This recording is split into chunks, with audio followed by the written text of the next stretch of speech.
So here we are with MaX5 racing driver John Munro, driver of car number 21. Now, obviously this year you've been really one of the only people to be able to challenge Nick Dunn. Do you think you can catch up to him before the end of the season? I'm definitely going to give it my best shot, that's for sure. I think me and Nick have such similar pace. Obviously we had the problems at the first round at Oulton Park, but from Croft onwards, Croft, Pembrey and here, we've been so closely matched in every session. He's maybe had a better start to the season. I've had a few issues. I've had an incident at Pembrey and mechanicals at Oulton, so I'm a wee bit on the back foot in the championship. But because I know I can compete with him in the races, I think it's all going to be a case of whether he has any issues himself. I think it's motorsport. Anything can happen, and it can turn around really quickly. We are a bit behind at the moment, but there's no reason why we can't keep on fighting, try to beat him as much as possible, and see if we can close the gap. Nick said that he was kind of concerned about Chris Webster and reckoned that Chris could become a factor for the championship. Do you think that's going to be the case, or do you think he's, a little bit too far down on pace compared to you? No, definitely not. I mean, Chris obviously has great experience in British GT last year. I know that I was behind Chris at Croft and he drove amazingly defensively. I think Chris is really, really smooth and consistent. He can extract the lap time from the car, and if he's ahead of you, he's so hard to pass. As I found out at Croft, I spent the whole race behind him and couldn't even make a move on him. So there's no reason why he can't find the pace and be there. He's maybe a few tenths off at the moment, but with his experience in quicker cars and obviously him adapting to the Mazda, there's no reason. I wouldn't count him out. That's for sure. I think he's maybe got a wee bit to go if he's going to try and beat Nick on the track. But yeah, he was really super consistent, and if he makes it to every round, there's no reason why he can't win the championship. Now, you do a lot of gaming outside of race events.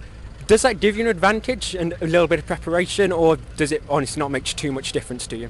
I think it gives you an advantage, but not in preparation for each event. I think it gives you an advantage in that you learn your racecraft through gaming and through online. Obviously I do the sim racing stuff, so it's quite realistic, and you can it's really competitive, so you've got a lot of guys racing on the track and it's as if it's real life, and you can really learn your racecraft, how to defend, how to overtake, and I think that's the biggest thing, to be honest. It's not necessarily the actual driving, because there's so many variables. It could be the sim you're on or the rig you're racing on can make a difference and make it realistic or not. But whatever you do, when there's other cars on the track that are the same speed as you're going to want to beat them, and you'll learn so much about overtaking, defending and things like that. So I'd say it helps a lot. I mean, obviously missing go-karting, I was on the back foot coming into racing, but the sim racing's almost made up for that because I did learn my racecraft in one way or another. Now, Nick Dunn says that this will probably be his last season in the MaX5. In next year he's looking at stepping up to the Super Cup. You've raced in that before, so would you say the Super Cup is a step up from the MaX5, or would you say they're on the same level? I mean, in terms of sheer number of cars and being super competitive, I think the Super Cup is a really, really tough championship. I mean, the likes of Paul Neal came in from the touring cars and qualified 4th at Rockingham, so it shows you how competitive it is. I know that when I raced there, it was mainly to learn as much as I could. There's so many cars that the racing's so aggressive and hard, it makes it really difficult to make up positions, and everyone, it's everyone for themselves in that sense. But the MaX5s is great as well. I mean, there's enough guys at the top that are really competitive that push everyone on. So you get superb racing here at MaX5 as well, and it is competitive. I mean, you could look at it as a step up in terms of there's more cars maybe that are right up the top, because the grids are bigger. But we'll see how it goes. I think Nick will learn a heck of a lot from Super Cup, that's for sure. But I've enjoyed both, and I'm happy to do both. Now you're 18, so you've probably got even 30 years or so left in your racing career. What are your plans going forward from here? Looking into the future, the ideal world would be getting into the British Touring Car Championship in the future. I think that's what my goal would be, but it's such a tough industry to make it in. You do need the sponsors and the backing, and I think to get that step up, even if it's to Clio's or something, to then go on to British Touring Cars, I probably need a bit more backing. We were always looking for sponsorship, and we're always looking for support. I think I've proven how quick I am. It's just a case of being able to get the money and the backing for someone to believe in you, to put you in something like Clio's, and then once you're there, you're on a bigger stage and you can maybe perform better. But I'd love to be in touring cars. I see myself, if I could manage to make a career out of the car racing, I'd love to see 5 years down the line, I'd love to be in the British Touring Car grid. It's all about getting the support. Okay.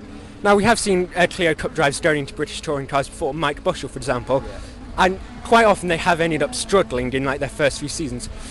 Does that concern you and sort of detract away from it for you, or does that just sort of give you an incentive to try even harder to see if you could be competitive when you make it to touring cars? Yeah, I mean, I don't think it deters me at all, because I think one thing I should mention is a lot of people don't realise how competitive the club motorsport can be. I think a lot of the top drivers are actually in things like Mazdas and whatever kind of cheap club level motorsport you've got, because if they don't have the budget, they're going to still want to race and prove how good they are. So I think the Clios is obviously hugely competitive, but there's nothing wrong with that, because if you want to be in touring cars, you need to be hugely competitive, and the way to find out is to race in something like Clios.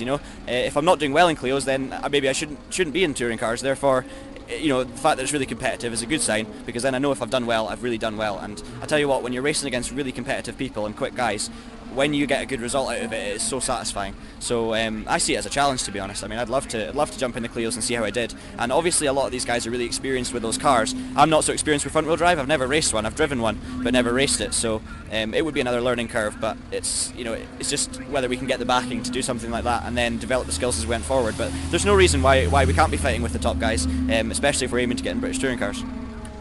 Okay, so that was John Munro, driver the number 21 in the MaX5 Championship, and someone that Nick Dunn will be seeing a lot of in the remaining races.